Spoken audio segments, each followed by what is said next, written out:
Jira jirtuu daawwattoota keenya bakka jirtanitti dhagaan keenyi kabajaa isin haa ga'u jenna. Biyya keessas haa ta'u biyya ambaa kan jirtan kan sagantaa ONN hordoftan kun qophii torbeetti isin qaqqabu sagantaa keenya taateewwan gurguddoo torbee darbe keessa yookaan torbee xumuraa jirru kana keessa kan ta'an kan irratti deebinee yookaan irra deebinee isin yaadachiifnu ta'a. Kun qophii keenyadha jechuudha. Waliin turaa kan jennu ani Dassuu Duulaa fi Waayila kiyya. Geetu Alamaayyoti sagantaa kana kan waraabee editti godhummoo har'a Habtaamuu Abarraatiin waliin tura.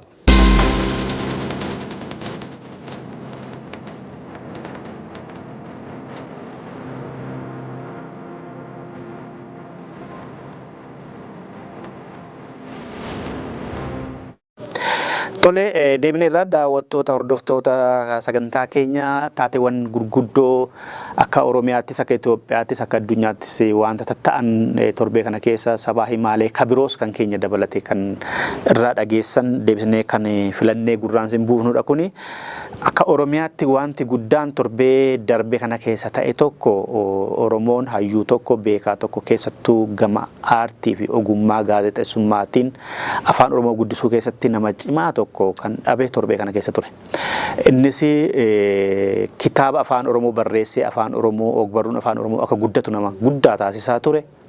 Gaazexeessaa afaan Oromoo inni duratti reediyoo fi televezyiinii cabsa jechaa turan warreen nafxanyaa akka inni afaan Oromoo reediyoo fi televezyiinii hin cabsine jalqaba warra agarsiise keessaa tokko kan ta'e sagantaa afaan Oromoo reediyoo Itoophiyaa keessatti televezyiinii Itoophiyaa keessatti akka banamu godhanii duubaan aartii fi afaanichi ogbarruun diraamaan adda addaa qopheessuu fi hoogganuudhaan xiiqii godhatee nama bara dheeraa hojjetaa ture afaan Oromoo afaan aartiif akka ta'u afaan televezyiinii fi reediyoo hin cabsine akka ta'e diina kan garaa gube afaanicha guddisuu keessatti qooda guddaa kabahaa turan keessaa tokko akka ta'e Warquu Gaaddisaa torbee kana keessa turan inni du'e.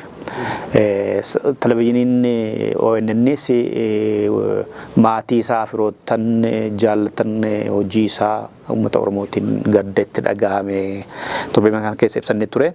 Warquu Gaaddisaa afaan Oromoo televezyiinii Itoophiyaatti keessatti akka inni guddatu cimu jaalatamu keessattuu dhangaa hoogganuudhaan damee sana taasisuun alatti barruu kitaabota barreessuudhaan nama guddoo beekamuudhaan nama barsiisuudhaan nama leenjisuudhaan ogummaa gaazexeessaa keessattis haa ta'u gaazexummaa keessattis haa ta'u kitaaba waggaa barreessan editii gochuudhaan gulaaluudhaan nama beekamaadha. Erga televezyiinii Itoophiyaa irraatii otoo yeroon hin geenye gaggeeffamee boodallee hamma gaafa lubbuun isaa baheetti televezyiinii magaalaa Finfinnee kan Addis Miidiyaa Neetwoork jedhamuun beekamu sagantaa hoogganuudhaan damee afaan Oromoo keessatti nama hoogganuudhaan tajaajila kennaa turedha. Kan inni warree lubbuun isaa darbe torbee kana keessa dhukkubsatee taateen tokko kan dhagahame isadha jechuudha Warquun. Oduma Oromiyaa keessaan kan bira jiru torban kana keessa oduun nama gaddisiistu kan dhagahamte artistii akkasuma buleessee fi gameessi kan nuti waltajjii diraamaalee gaggabaaboo akkasumas dheeraa irratti beennu artistii buleessee Tasammaa Galataa dhukkubsatee sireetti galee jira. Dhukkubni isaa jalqabaa onnee fakkaatee kan jalqabe erga waggaa lama irra ture booda gara kaansariitti jijjiirame. Kaansarii dhiigaan qabamee baay'ee rakkachaa jira. Egaan kaansariin erga qabamee booda qarshii qabu qabeenyaa qabu hundumaa itti fixee guyyaatti yoo xiqqaate qarshii 15,000 hanga 20,000 kan barbaachisu carraa teeraappii kana gochuudhaaf egaan ummati akka inni isa bira dhaabatu karaa waayila isaa artistii Jimaa Galata miidiyaalee adda addaaf dabarseera. Kanaaf qaamni mootummaas namootni dhuunfaas akkasumas biyya alaaf biyya keessa kan jirtan akkana gargaartanii jedha. Egaa akkuma beekamu yeroo inni amma jiru kanatti hin gargaaru taanaan yeroo erga namni du'e booda abaaboo guurree yaa'uun keenya faayidaa hin qabu. Artistii Tasammaa Galataa kana bira dhaabbachuun nurra jiraata booda akka nuun gaabbisiisnee fi uummatichi akka booda hin gaabbinee fi akkuma beekamu qarshii hedduu fixa namni guyyaatti 15,000 hanga 20,000 baasa jechuun jireenya namaa kee guyyaa tokko waggaa tokko lamatti hin jiraattu guyyaa lama sadiitti waan xumfittuu fi namni bira dhaabbachuu qaba. Yaalamuu qaba. Yaalamuudhaafis qarshii hedduu gaafachuu danda'a waan ta'eef kun kaansarii dhiigaati. kanatu jira dhibeen oduun Oromiyaa keessaa kan xiqqoo nama gaddisiisu. Bira dhaabbachuu miti gargaaruudha isaan barbaachisa. Artistiin kun yeroo dheeraa umurii isaa harka caalaa aartii Oromoo jabeessuu guddisuu hojjetee agarsiisuu irratti nama dabarsedha. Harka qalleessa waan ta'eef lubbuu koo naa baraaraa jedhee karaa waahila isaa himateera. Kanaaf erga du'ee booda abaluun gaarii ture, abaluun goota ture, abaluun nama gaarii ture jechuun hin baasu. Nama lubbuudhaan jiru gaafa dandeessan gargaara. Warra horii qabdan saantima tokko yoo haa ta'u isaaf guddaadha waan ta'eef artistii Oromoo Tasammaatiin gargaara. Tasammaa Galataa tiin gargaara.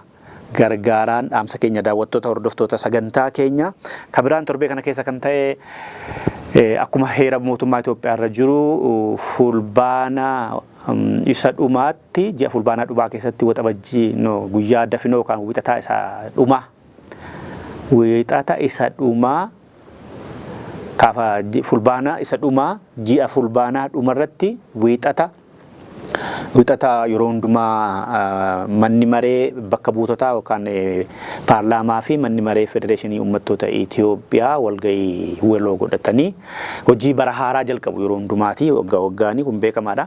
Haasaa sana kan banuu fi karoora darbee himee kan karoora dhufu immoo raawwii karoora darbee karoora waggaa dhufu immoo kan haasaadhaan banee dhageessisu xiyyeeffannaan mootummaa bara dhufu maal akka ta'u kan ibsu pirezidantii biyyaati. Pirezidantiin mataa biyyaati.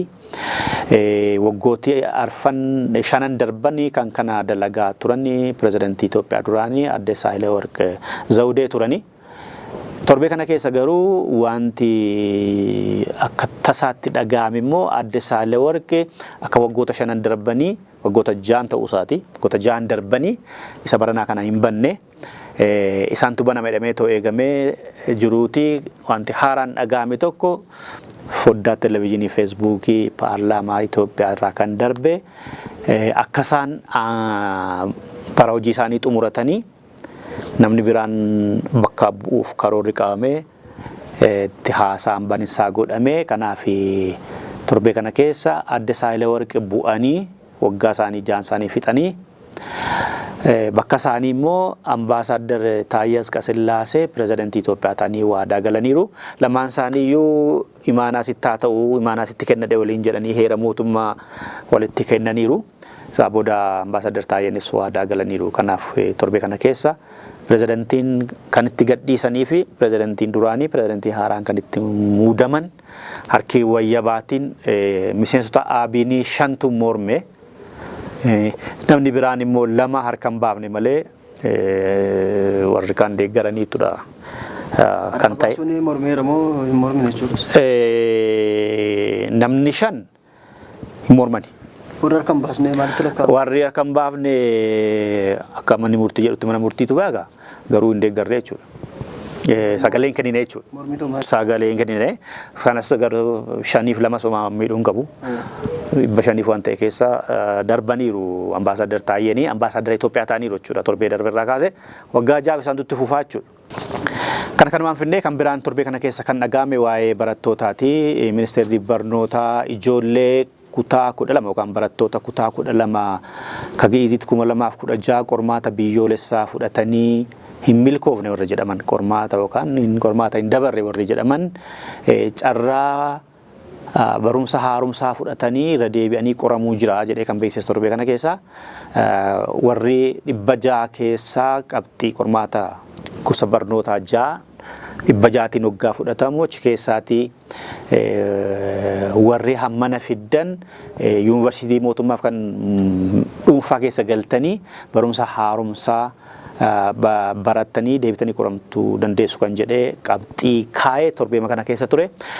Kanaan namoonni kufaniiru jedhaman barattoonni kufaniiru jedhaman kutaa qormaata kutaa 2 dhibbeentaa 31 ol kan jiran carraa kana argataniiru jedheera ministeerri barnootaa. Akka kanaan fakkeenyaaf barattoonni saayinsii hawaasaa fi saayinsii hawaasaa fi saayinsii uumamaatiin qormaata qoramanii 600 keessaatii dhiirri 204 warri argattan shamarranis gosa barnoota lamaaniin iyyuu akaakuu barnoota lamaaniin iyyuu 600 keessaa 192 warri fiddan barachuu dandeessu yuunivarsiitii galtaniitu jedhee beeksiseera.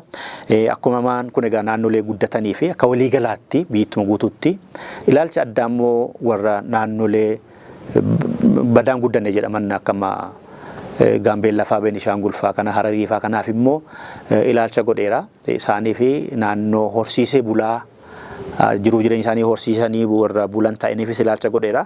Isaan immoo saayinsii barnootaa fi gosa barnootaa saayinsii hawaasaa fi saayinsii saayinsii uumamaatiin 600 keessaa dhiirri 192 dubartiin immoo 186 yoo fiddanii jiraattan yuunivarsiitii galuu dandeessu jedheera. Akkasuma warra qaroo dhabeeyyii ta'eefis ijji isaanii warra wanniin taaneefis dhiiraa fi gosa barnootaa 500 keessaa yoo 160 argattan dubartoonni immoo 500 keessaa yoo 155 fiddaniitu ta'e barachuu dandeessu kan jedhe torbee kana keessa ture. Kanumaan wal qabatee magaalaan Finfinnees barattoota qabxii guddaa argatan qormaata kutaa 12ffaa darbe keessatti namoota qabxii 600 keessaa warra 500 ol fidanii fi badhaasa kenneera. Aadde Adaanech Abeebee bulchituu magaalaa Finfinnee yookaan immoo kantiibaa magaalaa Finfinnee fi biiroon barnoota magaalaa Finfinnee wal ta'aniitu sirna badhaasaa sana kennaniiru. Isaanis barattoota qabxii guddaa fidan 600 keessaa warra guddaa fidaniiru jedhaman badhaasa kan kennanii torbee kana keessa ture kan dhaga'ame. Achi keessaa Sifeenee Takluun tokkoffaa taateetti 600 keessaa 575 fiddee 25 qofa dhabdee jechuudha. Badhaasa sana tokkoffaa irratti fudhatteetti. Kan nama ajaa'ibu tokkomma sadiitti warra ba'an shamarranii. Tokkomma warra sadiitti badhaafaman kana badhaasa addaa fudhachuutiin ala carraa barnoota biyya alaa deemanii barachuullee qophaa'ee fi alatti barattu kan jedhamanis torbee kana keessa ture barnoota laalchisee jiru. Egaa ana biras garuma oduu biyya keessaa naannoo Amaaraatti yoo jennu naannoo Amaaraatti hidhattoonni faannoo jechuun of waaman baankilee 2 cabsuudhaan qarshii kitala 67 ol warra kan geggeessitoota baankii humnaan reebuudhaan gara baankiitti geessuun baankilee 2 irraa qarshii haga kana saamaniiru jechuun miidiyaa naannoo sana jirutti himataniiru. Hidhattoonni faannoo jechuun of waaman kun baankii Tsadeef Abisiiniyaadha kan isaan cabsanii qarshii kitala 67 ol fudhatanii damee Gishan Dabra Kabri jedhamutti kan argamu baankii kana kan Tsadee erga cabse seenanii booda fulbaana 25 2017 akka biyya kanaatti seenanii qarshii saamanii ba'aniiru. Amma kan Abisiiniyaas baankii Abisiiniyaallee hojii geggeessaa isaa mana humnaan fuudhanii dhaqanii akka inni kaaziinaa cabsee qarshii itti kennu godhaniiru. Qarshii banee itti kennu humnaan reebuun reebichallee irraan ga'anii yoo kan immoo dubbattan isiniif maatii keessan irra miidhaan jabaan akka ga'u jechuun yeroo isaa dubbatan isaan immoo miidiyaa naannoo sana jirutti himataniiru. Qarshii haga kana saamamne jedhanii dabalataanis kaaba Walloottis akkasuma godina kaaba Walloottis akkasuma bataskaana cabsuun qarshii hedduu fuudhu isaanii hojii dubbataniiru. Kanaan ala dabalataan jechuudha. Egaan namootni kun qarshii haga kana fudhatanii namoota hedduu warrachiis reebanii baankii kanas caccabsaniiru. Qaamni kun kan faannoo jedhamu kun kan inni achi keessa socho'uuf akka amma hubatamaa jirutti qarshiidhaaf jechuudha. Qarshii saamuudhaani qarshii bilisan baasa uummaticha erga jedheeti qarshii saamee ittiin uummata ajjeesuuf kan inni deemu. Kana geggeessaa jira torban kana keessa kan nagaan. Nama gaddisiisuudha uummataaf an abbadhee uummatan bilisoomsaa uummatatu badii jala jira badii kana dandamachiisuudhaaf ani mootummaa federaalaa fi kan naannoo Amaaraa lola qaamni jedhamu ka'umsi keenya Amaaraa galmi keenyi 4 kiiloodha too jedhanii sabab solamoota hundumaayyuu sirna Minilikii jalatti deebisnee bulchina too jedhanii Amaaruma deebi'anii saamuu isaanii nama gaddisa. Baankiin kun lamaan isaaniiti. Abisiiniyaan Tsaadeenis kan uummata sanaati. Uummaticha saamuun sirrii nutti hin fakkaatu. Kanaan dura warri amma miidiyaa isaaniitiin afarsanii fi bayeessa godhee gaarii godhee jedhan jiru biyya alaa ta'anii saamuu qabaa ittiin humna isaa cimsata jedhu inni hoggaa deeggaran dhagaamaa jira. yeroo tokko dhugaasaaf saba isaa addan baanee garuu waggaa 4 dura waraanni bilisummaa Oromoo dhiha Oromiyaatti baankii 17 saame jedhanii jarumti kun sabaa himaalee irra warri jiranii fi warra mafaannoo jedhamanii itti galan kuni waraana bilisummaa Oromootu godhe jedhamee abaaraa turan. Saamtuudha uummata saamaa kaayyoon qabu jedhaa turan. Kanaan dura akka jedhaa turan isaan immoo maaliif kana godhanii uummata isaaf falmina jedhanii maaf saamuu keessumaa guyyaan sun guyyaa taabonni ba'uun natti fakkaata gishaniin kuni. Uummata sanaaf yaa'e kanaaf dhaqee jala maallaqa saamuun kan jedhu gaaffii guddaa hawaasa keessatti jirudha. Isa gaa torbee kana keessa kan dhagaame kan biraan kan dhagaame torbee kana keessa waa'ee paaspoortiiti. Paaspoortiin hoggantuu waajjira immigireeshinii fi tajaajila lammummaa Itoophiyaa akka ta'an adde Salaamaawit Daawit torbee kana keessa raawwii hojii isaanii kan kurmaanaa tokkoffaa bara 2017 sabaa himaaleef ibsanii turani. Gaafa sana kan isaan jedhanii hojii gaariitti akka hojjetaa jiran namni paaspoortii haaromfatuu fi haaraa baafatu akka gaariitti keessummeeffamaa akka jiru kurmaanuma darbee ji'a 3 jechuudha doolessa hagayyaa fi fulbaana kana keessa qofa nama 367 paaspoortii akka kennan namoonni baay'een kallattiin yookaan onlaayiniin otoo qaamaan hin dhaqiin iyyata gaafataa akka jiran gara namoota 600 keessummeessuu ka danda'an guyyaatti 7,000 qaamaan otoo hin taane alkallattiin onlaayiniidhaani qaamaan immoo namoonni 600 keessummeessuu akka danda'anidha. Haalli mijatee dubbicha teekinooloojiidhaan hojii bareedaa akka hojjetaa jiranii malaan maltummaa hanna kachachala irratti himatamuu hambisuudhaafis waan gaarii hojjennee irra jiraniiru. Inni guddaan tokko kan isaan dhiyeessan keessaa akka gaariitti paaspoortiin Itoophiyaa umuriin isaa waggaa 5dha. Jechuun takkaa yoo fudhate namni biyya kanaa lammiin biyya kanaa paaspoortii Itoophiyaa yoo qabate waggaa 5 tura. Waggaa 5 waggaa fiixuun haaromfata jechuudha. Ammas waggaa 5 haaroma ture. Adde Salaamaawit akka jedhanitti garuu kunni hafee waggaa 10 hangata akka ta'uuf irratti hojjetaa jirraadhaniiru.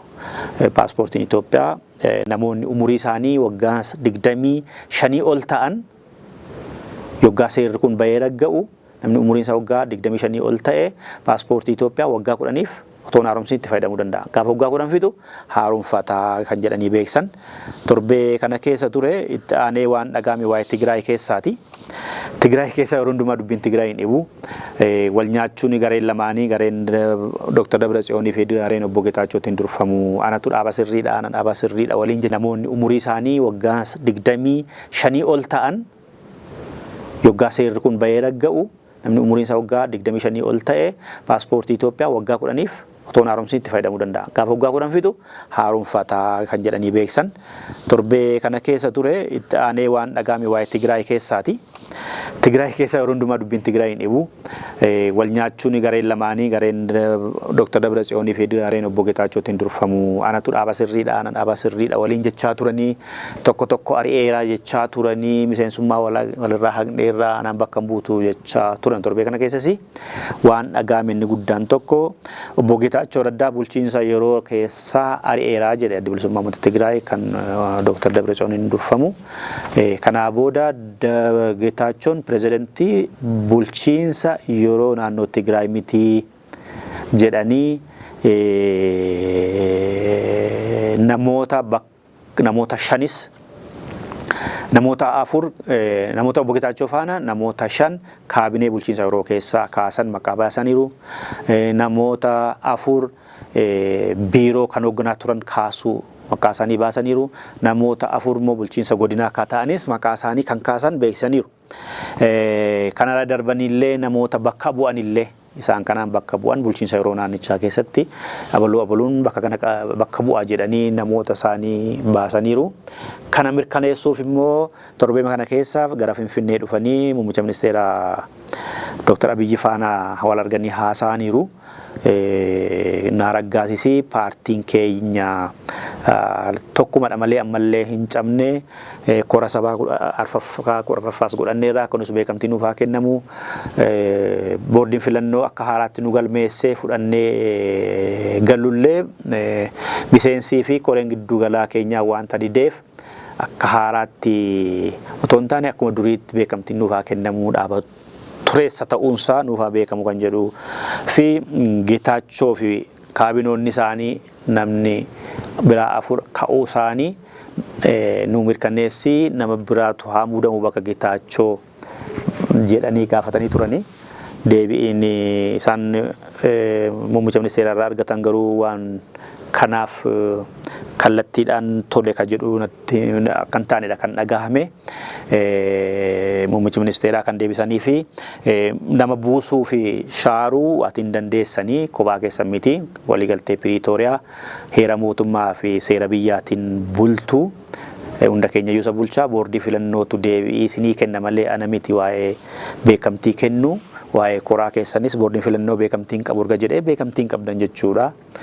Geetaachoo kaasuuf dhiisus kophaa keessan waan murteessitanii qabdanii isin kophaatu muude miti jedhanii deebisanii fi ani paartii garee lama jiraachuutti hin beeka kan jedhu akka isaan deebisaniifiiti. Akka waliigaltee Piriitooriyaatti silaa paartiin biltsiginnaas achi keessaa teessuma yookiisuma beeksisanii kan duraan humna ittisa Tigraay jedhamu yookaan ammoo maqaa qaama nageenya eegduu Tigraay kan jedhamu kan jeneraal Taaddasee Waradeetiin durfamus ibsa baasee ture.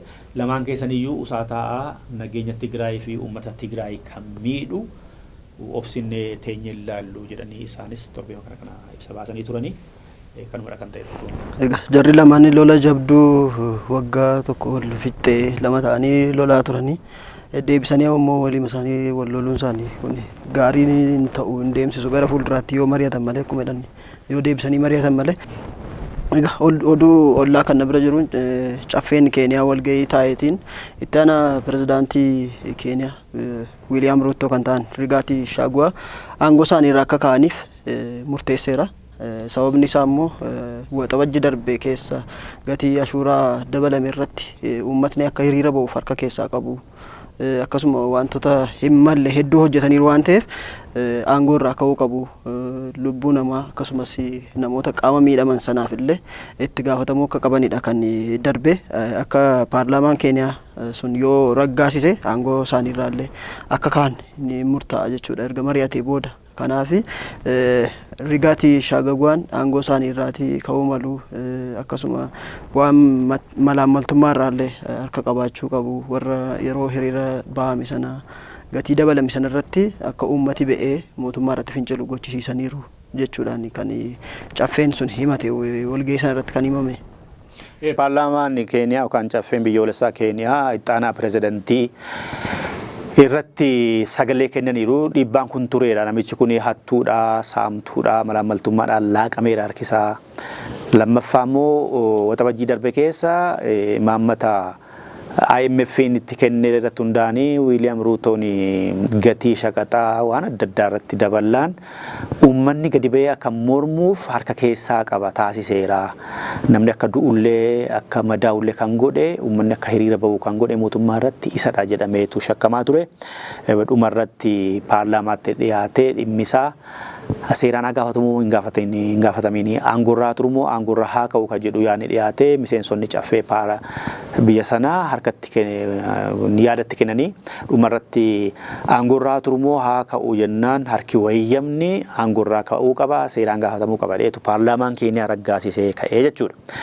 Akka seera Keeniyaatti immoo waan akkasii kun kan inni hojiirra oolu manni maree yookaan paarlaamaan gara dakaa yoo akka jedhee murteesse paarlaamaan gara olii immoo yoo raggaasisedha kan inni hojiirra oolu. Namichi paarlaamaa gara dakaatiin akka ka'u murtaa'eera. Dhimmi kun ol darbee paarlaamaa gara oliitti yookaan seenetiidhaan yoo ragga'e ni ka'a ari'amaa seeraan gaafatamuuf deemaa jechuudha. Tokko immoo waan dhagahame biyya ollaa kanaa kataa ta'e Asmaraa keessaa mataan biyyoota sadii achitti wal ga'anii tumaniitu ka'anii. Innis mataa biyya Ijiptii jeneraal Abdul Fattah Al-Sisi, mataan Somaaliyaa pirezidaant Hassan Sheikh Mohammedii fi mataan Eertiraa Pireezidaantii Isaayyaas Afwerqii sadan isaanii seenaa keessatti jalqaba Asmaraatti wal arganii keessattuu pireezidaantiin Ijiptii yoggaa Keeniyaa do'atu kun kan jalqabaati. Keeniyaa mitiiti Asmaraa do'atu kun kan jalqabaati. Sadan isaanii iyyuu kan Itoophiyaa irratti dallansuu qabanii Itoophiyaa yeroo ammaa kana kan hin feene. Isaayyaasii fi Alsiisiin yookaan Eertiraan kanaan dura yolquun namaa turan dhimma Itoophiyaa irratti. Akkatti isheen jeeqamtu akkatti isheen inni taatu irratti waliin dalagaa turaniin bara dheeraadhaaf. Kan haaraa itti dabalamte garuu Sumaaleedha. Sumaalee jeequu keessatti Isaayyaas harka qabu jedhamanii komatamaa turan yeroo dheeraadhaaf. Haasan Sheeh Mahammad garuu amajjii 2024 as yeroo arfaffaatti deddeebi'anii Asmaraatti isaa booda pireezidaantii Isaayyaasiin Eertiraa faana Ijiptii Kaayiroo faana wal quunnamsiisanii waliin dalagaa turaniiru. Torbee kana keessa immoo sadanuu Asmaraatti wal arganii daangaa fi birmadummaa Somaaliyaa waliin eegnaa kan ishee tuqoo jiraate hunda keenya sadanuu kan tuqedha kunuufaa beekamu sabatinsaa fi nageenya gaafa Afrikaa sadi taaneetu tiksinaa kan jedhu ibsa waloo baafatanii tuqa'anii dhumarratti Alsiisiin kaaba Afrikaa irraa dhufanii nageenya gaanfa Afrikaa tiksuu irratti hammam dhimmamanii maaliif dhimmamanii gaaffii nama hundumaati. Nama baay'eef ni galadhee yaada. Otoo nageenya gaanfa Afrikaaf dhimmu ta'ee Sumaalee waggaa 33 yoggaa nagaa dhabdee goolamtu mootummaan sabatinsa qabu dhibee Alshabaab waggaa keessaa bookkisu Moqdishoon bulee ka'ee boombii fi rookeettii fi maaliin waggaa achi keessaa rasaasni lubbuu namaa galaafatee dhiiga dhangalaasu eessa jirtu maal taatanii obboleessa musliimaa waliin liigii arabaa keessa jirra hin jenne waggaa 33 darbe. Amma nageenya gaanfa Afrikaa fan himmamee jettee dhufuu ishee dubbicha hidhaa laga mormorii wal qabatee dirree dippiloomaasii irratti mo'atamte hojii hidhaa ijaaruu irrattis mo'atamte sanadha.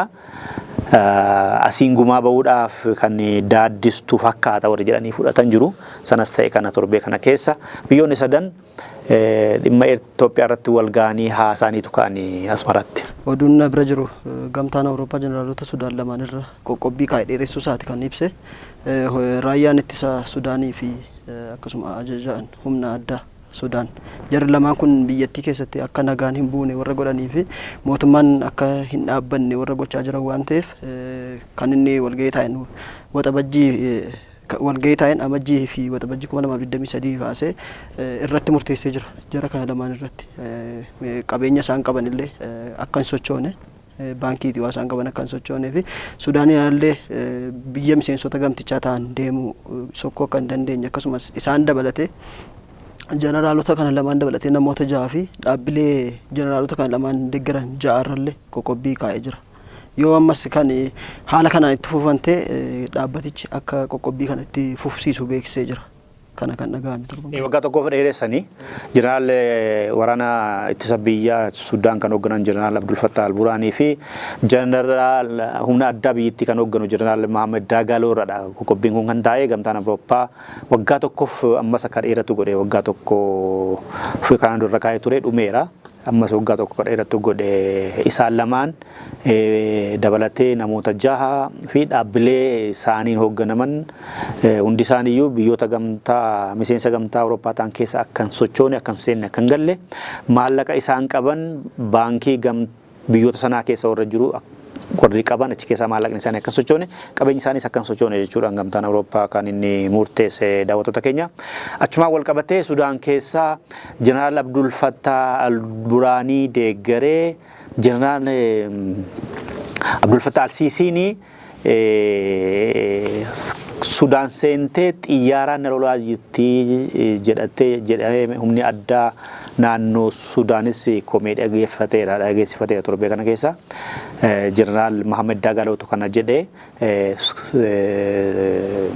Gibxiin waraana ishee xiyyaara ergitee xiyyaara waraanaatiin Sudaan seentee gara Abdul Fattah al-Buraanii gortee Sudaanota ajjeesaa jirti ka jedhu komee dhiyeeffatanii torbee kana keessa tokko kanatu dhaga'ame egaa qophiin ana biroo jiru sagantaan kanarraa kan filanne tokko keessaa kanuma tokko.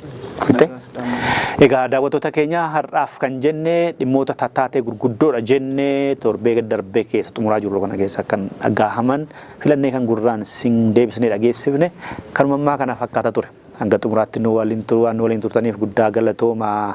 Haalaaf bakka gaarii keessa nu tura jennee kan sinii hawwinu yeroo hundumaa sagantaa kana har'aaf kan qabannee qopheessinee dhiyaanne Andassuu Dolaa fi Waayila Kiyya. Anis Geetoo Lamaayyoo ogeessa kaameeraa Haftaamuu Barraa waliinidha.